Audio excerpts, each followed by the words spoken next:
What's up, everybody? It's Professor Keegan, and I'm back with our weekly video lecture for gender and popular culture. Um, so far in class, we've talked about sort of what is pop culture, what are the motivations for analyzing it from the perspectives of gender studies. We've talked about some cultural studies and methods for doing so that we're going to be practicing later on in this course. And then we began our opening unit on actually applying an analytic frameworks to pop culture texts.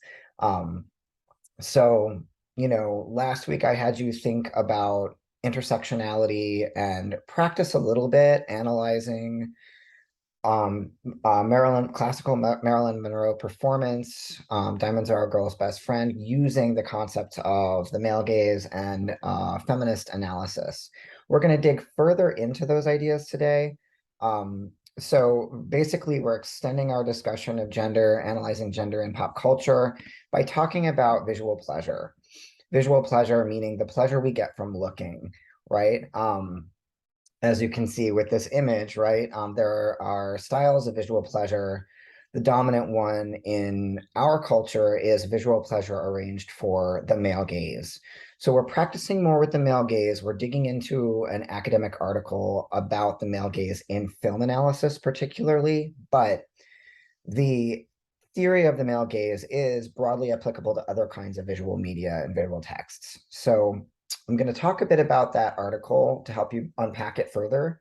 And then in the discussion group for this week, I'm going to have you practice finding examples of the male gaze and discussing and analyzing them using course frameworks. All right. So today, analyzing gender and visual pleasure.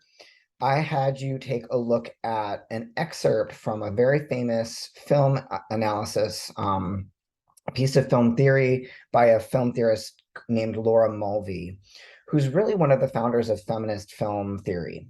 The essay was originally published in 1975, so that should give you a sense of how long this theory has been around.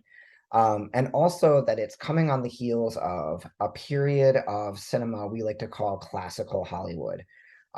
That's the period roughly between the late 1930s and the late 1960s, early 1970s, when the studio system produced a certain kind of formalized film production schema where a lot of films used the same aesthetic approaches and a number of very kind of highly recognizable film genres developed that used the same kinds of formats, plot structures, characterization, etc. And so along with that period came a number of theories about the formal or structural elements of film as a group of films that all share similarities together to sort of ballpark that for you.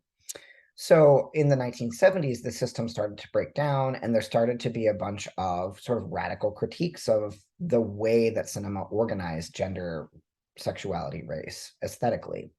And this essay is one of those groundbreaking critiques. So in this essay, Laura Mulvey is offering a new theoretical model for doing feminist film studies. Again, we've looked at feminism the second week and the third week of class as important to the understanding and meaning of pop culture, right? That feminists have defended the pleasure of engaging in consuming pop culture, but they've also been critical of the content and formal structures of pop culture, right? This essay is a lot more critical. So what is Mulvey doing in this piece? I wouldn't be surprised if you found this a little dense.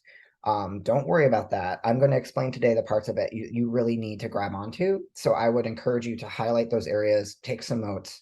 But basically what she's doing is she's applying psychoanalytic theories of gender and sexuality, which come out of sort of Freud, right? And taking those and applying them to film and pointing out how film reflects psychoanalytic structures of looking. All that is to say is she's really saying here that film reflects patriarchal assumptions about gender. And those assumptions, we can better understand them by applying Freudian psychoanalytic frameworks to them. And so basically, she theorizes women, the image of women in cinema as existing to be looked at, and then she analyzes men as bearers of the look. So this duplicates points by John Berger that we talked about last week, I believe, where like men are active and women are passive, men are subjects and women are objects, men drive the narrative, women are there to kind of help the man do that, right? Um, so she's organizing that critique along a psychoanalytic style of analysis, but basically the power dynamics she's pointing out are these, right? So she's noting that in classical Hollywood cinema, women almost never drive the narrative plot of most genres of film. Instead, they act as sexualized objects that emphasize male power and agency. So that takes us back to last week when we talked about emphasized femininity and its role in bolstering and helping male power and decision making and agency happen in a text, right? But the thing is that Mulvey says this happens regardless of the sort of the content of films. It's more so structural to how films are even thinking about how shots are set up in cinema, how a story is even built through shots, how a camera moves, what a camera focuses on. She says that it's so structural that the gender of the viewer or even who's making the movie, the director, does not matter, that this gets replicated anyway. So that's why it's so important to note that this comes out in 1975, because she's responding to a set of conditions in Hollywood that were really highly tightly organized and were making films that really all operated in similar ways.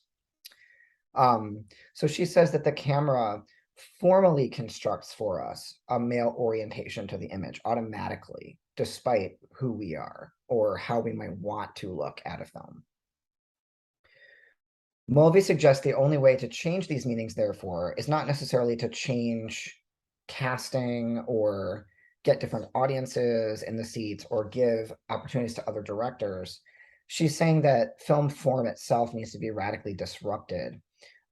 She's really calling for like experimental feminist cinema in this essay as a solution to these problems. So that's kind of in a nutshell what this piece is about, kind of abstractly. I wanted to point to a few areas in the text that are important to notice and maybe write down or work on understanding if you haven't quite grabbed a hold of them yet. For example, a quote from the essay is, "The unconscious of patriarchal society has structured film form." What she means by that is there are all kinds of ways that our society is patriarchal implicitly, meaning there are all kinds of assumptions we make all the time about gender that reflect male dominance that we're not even really aware that we're doing, right? And it's those unconscious assumptions about gender that find themselves, make their way into how we even think about stories or how we even think about constructing narrative, so that they're unconscious, but because it's precisely because they're unconscious that they're so hard to keep out of how media gets made. So that's one thing, that there's unconscious patriarchal power dynamics at play. And she says, "It is said that analyzing pleasure or beauty destroys it, and that is the intention of this article." If you are into like media analysis and you start thinking a lot about what texts are doing and what they're actually saying about gender, race, sexuality, you might find that it's hard to just naively enjoy media anymore. And you might actually start pointing these things out to other people and they're like, "Oh, you're ruining the movie for me," right? Um, Mulvey's like, yeah, we should actually puncture these forms of enjoyment because they're not politically useful to people who are oppressed, right? We need to develop other ways of taking pleasure in other types of media, but the first step is ruining the naive enjoyment of things that are oppressive, right? And she says that's the point of my essay. Quote, "In a world ordered by sexual imbalance," but that's what she means, like men having more power than other people, pleasure in looking has been split between active/male and passive/female. The determining male gaze projects its fantasy onto the female figure, which is styled accordingly. This is pretty clear in what it means, right? That women, the image of women exists as a projection of what men think women are, what men want women to be, and is not actually true to women's experience, right? I think you can see some of that in the Diamonds Are a Girl's Best Friend video, actually, from last week, where all these men are trying to grab on to Marilyn Monroe. They're offering themselves, but they're also trying to draw her into a narrative about their desire, right? By offering her gifts.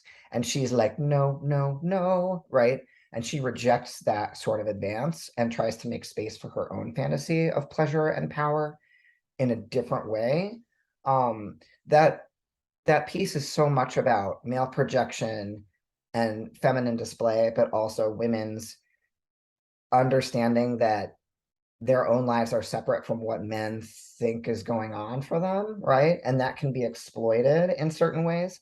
So this is a really important kind of thesis in the piece that is important to understand. She says the split between spectacle and narrative supports the man's role as the active one forwarding the story and making things happen. Pretty clear. And the woman as icon displayed for the gaze and enjoyment of men, the active controllers of the look, always threatens to evoke the anxiety it originally signifies. What this means is there's a lot of pressure to contain women within stereotypes that aren't threatening to the larger agenda of, you know, a male fantasy of power, control without the threat of difference, without the threat of women being like, actually, no, you're not in charge or shouldn't be, right? Without getting too far into psychoanalytic theory, right? There's just always this anxiety about trying to box up difference and control it and contain it in a narrative. We'll be looking at examples later in class where race is another one of these things, right? Where there's all this pressure to keep sort of blackness meaning a thing within white supremacy. And there's anxiety around that in a text often that we can pay attention to. So these are some important areas of the text that I'd ask you to think about a bit. And if anything here is not clicking or is now just finally clicking, go back and mark up your reading so that you have a better trail of thought going for your journal or your discussion that you're going to write. Okay, so there are strengths to this piece, I think, and that much of it still tracks with how basic gender power dynamics work in visual media. However, there are also shortcomings. And I'd like to point those out right away because this is a class where we've already talked about intersectionality. And if you've noticed, Mulvey is not doing intersectional analysis. She's only thinking about male/female relationships, right, of power. So first of all, there's the problem we started out class thinking about, right, which is like if classical media or classical cinema is so oppressive to women, then why on earth would women want to watch it to begin with? And if they do watch it, does that mean they're stupid or naive or not understanding what's going on, right? Like, how does Mulvey's theory explain that? It kind of doesn't. So this is where other feminists would say, actually, there are ways of watching these texts where women position themselves in ways where they can resist or look beyond the male gaze, right? Where Mulvey would say, well, that's just naive. You're just buying into the power structure that exists. You're just watching as if you were a man. Other feminists would say, no, there are ways of challenging that, right? So Mulvey's essay doesn't address how women might enjoy mainstream pop culture without participating in their own oppression. And that's a problem. That's a feminist problem that comes up here. Secondarily, you might have noticed she's not addressing race, class, ability, and she's kind of categorizing maleness as just this non-intersectional, powerful position without thinking about how race, class, ability might affect male viewers' access to the male gaze, right? The male gaze is implicitly white. It's implicitly straight. There are non-straight, non-white men, right? So what does that say about Mulvey constructing a problem that actually doesn't really exist in reality as totally as she seems to think it does, right? Three, and she does not address the possibility of queer or transgender looks or gazes. Now, in this unit, in the next 2 weeks, we're going to think about racialized looking and queer and trans looking at media because these are areas Mulvey does not wade into. She really needs this male-female binary, straight heterosexual male-female binary to stay in place for this critique to work. The minute you introduce racial difference, queerness, that binary starts to fall apart and her theory doesn't work as well, right? So we should pay attention to who isn't showing up here in Mulvey's imaginary. And of course, she's really only talking about what we would call Western culture. She's talking about gender relations and power dynamics that exist within Eurocentric capitalistic societies. She doesn't address cinema from other areas of the world or how that cinema might work. Okay, so again, pretty narrow analysis, but still useful, I would argue, to understanding some of the basic gender relations of visual pleasure in North American media. Okay.